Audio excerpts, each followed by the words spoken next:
चढ़क मारी 8 जन गुरुतर जड़े मृत। गजपति जिला रायगढ़ ब्लॉक मार्लवा पंचायत पैकेट ग्राम में चढ़क मारी जड़े महिला मृत्यु होता बेले 8 जन गुरुतर थिबा सूचना मिली। मृत महिला जनक हेले 35 वर्षीय मोनी गमांग बोली जानिबाकु मिली। 8 गुरुतर हेले सुशीला सबर, सुनेती सबर, सौमित रायका, सुगंती रायका, सावित्री सबर, सुशांत सबर, सुभद्रा सबर, सुनाई सबर बोली प्राथमिक सूचना मिली। सूचना प्रकार उक्त समस्ते बगड़े काम करुवा बेले घड़घड़ी सह वर्षा होता पर घड़घड़ी सह चढ़क मारिबा जोगु एभली अघटन होइतिबा जणा पड़िछि।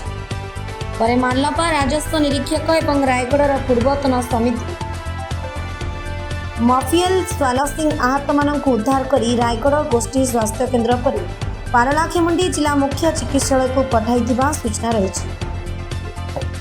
घटनास्थल रायगढ़ पुलिस पहुंची तदंत आरंभ करिछि, जहाकु नै आज अपराह्न 5टा बेले सूचना प्रदान करिछथि। गजपति जिल्लार टिकिलिमांक रिपोर्ट भंजदूत खबर।